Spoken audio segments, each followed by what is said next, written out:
Hey, Hope, welcome to the show. As a way of getting started, tell us a little bit about yourself. Great. Thank you, Brian, for having me. I really appreciate this opportunity and looking forward to it. I've been in B2B sales in this business for over 25 years.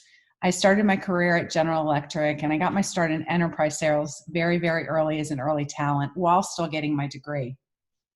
I was going down the solution consulting path and eventually wanted to be in sales like all of my mentors that I'd been working with. And I had some great leaders who took a chance on me even before I felt I was ready. And Bob Brooks and Julie Walker, if you're out there listening, thank you so much. And Bob knew that I would eventually figure this out. So even though I didn't feel I was ready, he knew I was. And one of the things that I was doing while I worked at GE, I was moonlighting as a rock star interviewer for a local TV show. Me too. Bob knew that I was not going to have any kind of call reluctance whatsoever. Yeah. And he knew I wasn't going to be afraid to call on CEOs because they were really, I was not intimidated it was no big deal to me at the time because I'd been sitting next to folks like Tom Petty and LA Guns, interviewing them for a TV show. So it all worked out. Wow. That's a pretty good, or certainly an interesting background. Now, how did you get into interviewing rock stars? It was just kind of like the opportunity with you. I saw something posted and I said, hey, I'd love to do that. I saw it in the local newspaper. It was the local, rock magazine. They were calling for interviewers and I signed up and they hired me for free. I would have paid them to do it. Yeah. And that's how I got into it. Who was the most famous person you interviewed? My favorite was Tom Petty. Tom Petty, yeah. That was my favorite interview. Yeah. And how'd you like sales once you got into it? So I really found my calling. I got into it and I never got out. It's the only role I ever see myself in. Yeah. And for many years, I have performed in some sales leadership roles. I was a VP of sales at GE for a period of time. But I thrive on, being a direct salesperson. I thrive on becoming that person for our customer where we're bringing them success. So I really found my calling. I really love it. I love winning. I love helping others win, especially when I've been involved in the process. So I really love it. And why did you decide to be more of a rep than a leader? Is it After having tried both, and it's interesting because I have a mix of that now in my role because I need to work with others and lead them on some of my approaches. So I'm kind of doing a mix of both right now. I just really, I loved being the person that worked closest to the customer. Yeah. And I really feel like that individual contributor role suited me for that being the thing that I really love to do. Cool. And how have you evolved as a salesperson? It's definitely been an evolution. I mean, I picked things up along the way. There's certain things throughout my career that I've always done and just did from the get-go. I guess they're just part of my DNA. Yeah. Things like taking a structured approach, for example. And it's just that so many things I learned along the way. I've probably learned more in the last 2 years about different things that I never knew in being in a matrixed organization that I am now, working my role. I've had to learn a lot and flex muscles I never had before. But once I finally figured out that I really just need to approach working with my peers in the same way, working with customers and leading them to their promised land, I've found and learned doing that same thing internally. It helps us all be successful. Yeah, that matrix organization can be a little bit of a change, huh? It has been a change after being a direct salesman. I talk about this every day with my peers and they know. I mean, after being a direct salesperson for 25 years and then stepping into an overlay or a matrix role in an organization that's growing like this has had so many challenges that I never experienced before, but I'm learning. I'm getting through it. Well, let's talk about that procedure. How did you come up with it? What does it look like? The how to work best internally procedure? No, in general. Personal. Your own personal sales procedure. So my own personal sales procedure is, I really run sales like a business. I have a very structured plan and approach. I really make a plan every year and then execute it and stay with it and stick with it. I really take a look at the entire territory and I white space it. It's kind of the first thing I do. I look at what customers are already doing with us. I look at what else other value we could bring to them. I look at the total addressable market for every area I'm working on, and then I prioritize it. And I really stick to this plan. I mean, this is a long game. This is not a hit and run. And I create opportunity maybe there where it isn't obvious. It isn't just about low-hanging fruit. It's really about where can I create value and create opportunity in this white space for 2020, for example, this year. Yeah. Now, how do you prioritize? Is it based off of time of closure? Is it based off of size, most likely to close?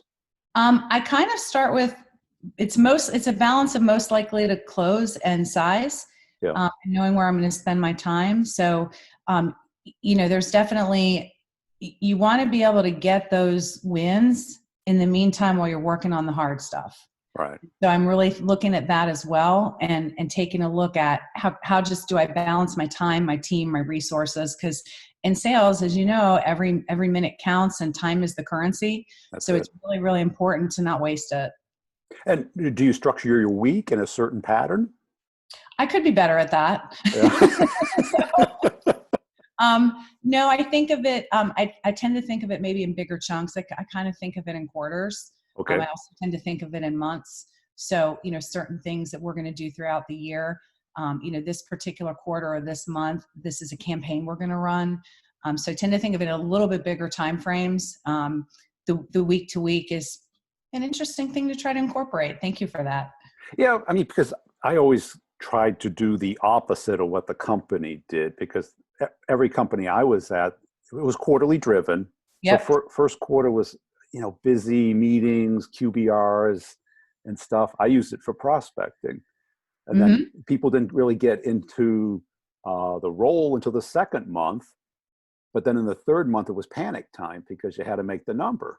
Right. That's right. Panic is not a good use of time, right? Because you're cutting the value of the deals. You're trying to shortcut it. You're doing things that you're going to then have to clean up the following quarter. Yeah. Do you have a structured quarterly pattern?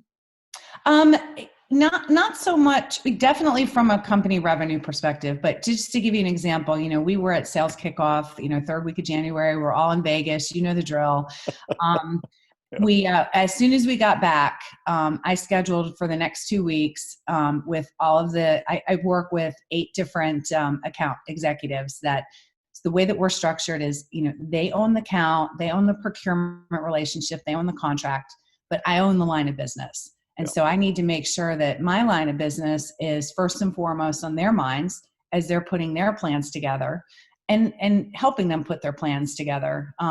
So I went off, my solution consultant and I teamed up and we went and scheduled meetings with all 8 of my reps that I work with and their solution consultants. I went to every one of them face-to-face in the last 2 weeks, just completed that on Wednesday, and put the 2020 plan in front of them saying, here's all of our customers, here's the total addressable market, here's what they own, and here's what else, we could do for them and bring value to them. And then here's the ones I think we ought to go after first. And so I got them on a plan very, very quickly. And so I feel pretty good here, just mid-February, having wrapped that up, knowing exactly what we're going to go do, and also getting a deal closed 10 minutes before this interview started that I've been working on for a year was icing on the cake for me. So I feel like I have a good track forward. Cool. And give us a sense of what do your deals look like from a economic standpoint? So over history and not just current day, I work in the 6-figure, 7-figure deal sizes, 8-figure deal size, still working on getting that 9-figure. So that's pretty much the range. I have sold, it's always been software for me. It's been on-premise and software as a service combined over the years. And what's interesting is when I worked at GE, it was literally on the tail end of the time sharing days. So I started off in software as a service and cloud without even defining it at the time. Did that first before I ever sold on premise. and then obviously went back to cloud. So I've structured all kinds of deals, multi-year contracts, pretty high numbers of ACV, multiple products bundled together, package solutions. And who do you call on? Who's the person that makes either the usage decision or the economic decision? Where I am at today is a combination of the CHRO, CIO, and CFO. Historically, prior to my life in selling into like HR and employee workflows, I spent many years selling into supply chain. That was always chief operating officer. But there is always a C-level executive tied to any of these deals and needs to be tied to any of these deals. The deals that I have experienced don't get done below VP. Right. Yeah. Certainly, pretty much anything over 50K has to go up to them. Exactly. Yes. Right. Mm-hmm. Very few salespeople know that, but that's a pretty well kept secret. And what do you see as your differentiator from other reps? So it's really in my approach. Not only do I, kind of have a structured approach towards the territory and towards my business, I have a structured approach to every call. And so, business buyers, because I sell to the business, they don't know how to buy software. They don't buy software for a living. They want to they solve business problems for a living. So they don't necessarily always know what the next step is. They may think the next step is 3 more demos, but really the next step is to move into a business value exercise once they're excited and hooked about what you offer. In previous roles, I was always one of those salesperson types that did not want to demo too soon. You don't want to, give away all your, value is the demonstration and price. And once that customer has those two things from you, that's why they disappear on you, because you've given them a demo that they don't need you anymore. Yeah. So I will always want to be needed, and I want to help them through the process. And so in ServiceNow, because our product is so amazing, I do like to demo early now, whereas I may not have in the past, because that actually gets people hooked. They can really see what it is that we're doing. But then the very next step is business value. The next step is not price. And so I really work to walk a customer through and help them understand, because I know when they're excited and when we're wrapping up that meeting, first or second meeting, they know that there's all these other things that they need to do. Yeah. And the whirlwind is going through their head of, oh my God, implementation and contracts and how am I going to get this socialized, et cetera. And so I step them through that. And I do this as I close every meeting. I have a structured approach. I help them understand where we've come from so far. I check things off. I put dates on things. I start that timeline from when they want to be live. I work our way back. There you go. I do it every single time. Yeah. That's it. I heard another sales expert say you can't create urgency. I go, oh yeah, you can. Yeah. It's based off of their need. That's right.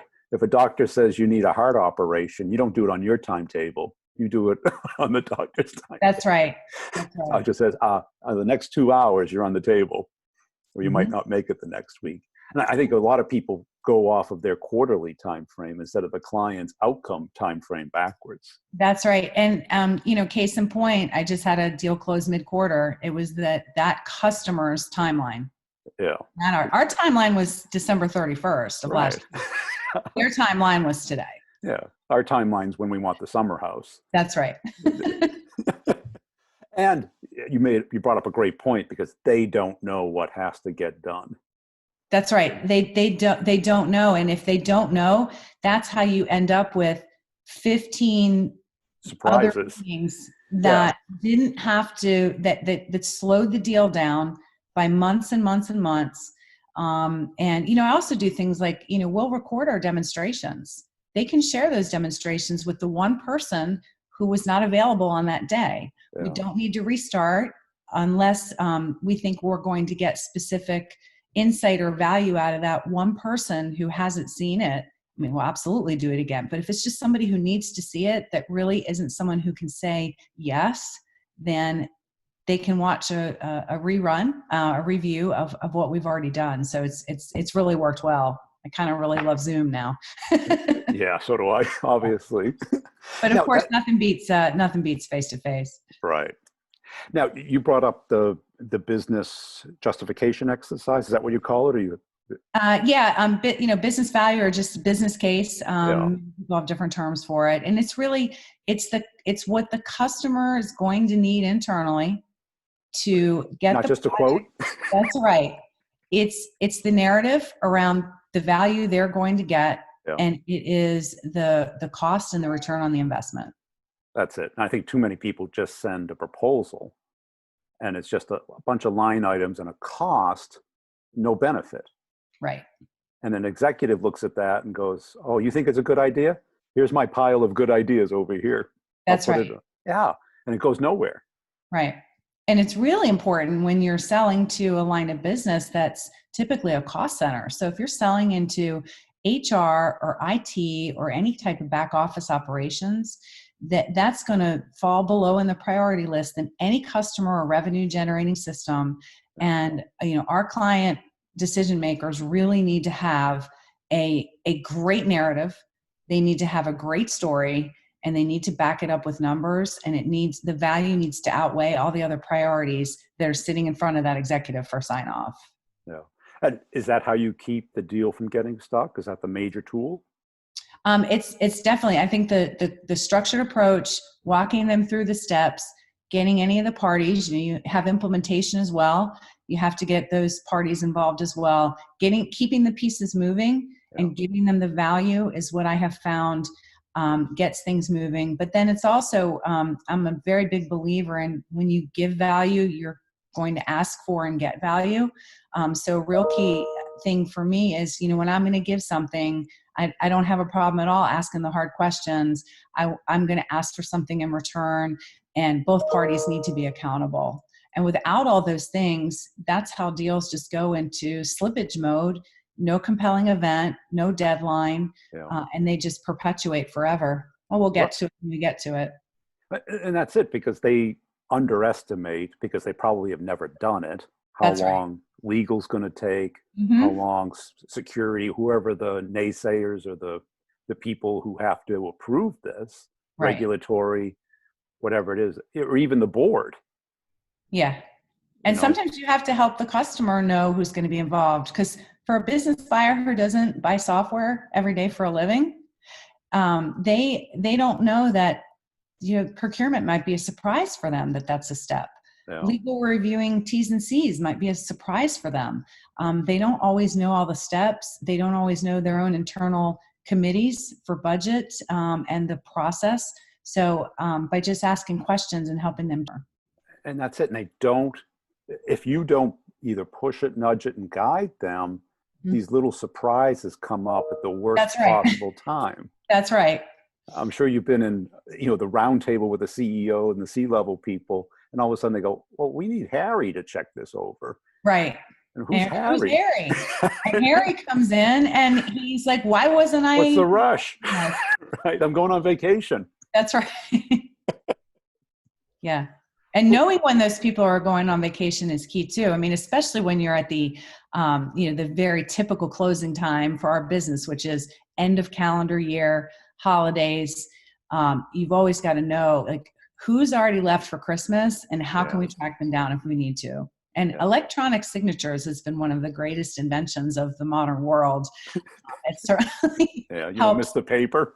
In those times, being able to send somebody an email for e-signature and forwarding it right to their executive, I think has really helped our business a lot. And as far as working with the C-suite, what do you do differently than a B player? There's times that, sometimes if you're quiet in meetings, at least in the beginning, because I'm in meetings sometimes where I'm leading them, but sometimes I'm sitting at the table and not necessarily up in front of the PowerPoint. You should just always, when you have something to say, make it meaningful. Yeah. And when you do that, especially if you're silent for a little bit at the beginning of the meeting, I know I'm not very silent today, but if we were sitting in a meeting around a table, I'd really be taking in what people are saying. And I'd really find that moment in time to when I needed to say what I needed to say. And then I find just people listen. I mean, just speak with confidence, know your stuff. Yeah. If you don't know something, just say you don't know it. Don't pretend. Right. That's such a credibility building item. And I think people may underestimate that sometimes. And I think a lot of salespeople feel obligated to talk. Yeah. Yeah. And instead of either being quiet or asking great questions. Mm-hmm. Because most people like to talk. That's right. And they just need a little warm up. They need a little, get the ball rolling type conversation. Right. Oh, what do you believe about sales that most people don't? That it's a real profession. There may not be a degree in it coming out of college, but it's a real profession. I think it's the best profession. It'll make you very, very successful if you figure out how to be good at it. I have the opportunity now these days to mentor a lot of early talents. I spent many years at SAP, where early talent is a real key differentiator for that company, and they would ask folks like myself and my peers to mentor the early talents coming out of their academy. And so I got some practice with that over time, and giving folks different advice and just watching people grow and learn. And what did you see them doing wrong most of the time? What were the common themes? Just a lot of the typical things that you talk about on your podcast, and actually that's what interested me in continuing to watch all the things that I saw from you, because every one of them hit home. We've all lived and experienced that, but it's a profession, and I help a lot of these early talents understand that sales is just not a job. It really is a way of life. I mean, I think I've been 90 some plus quarters now, quarter after quarter. I mean, you really do structure your life around being in sales. We don't always get to take vacations as traditionally as most.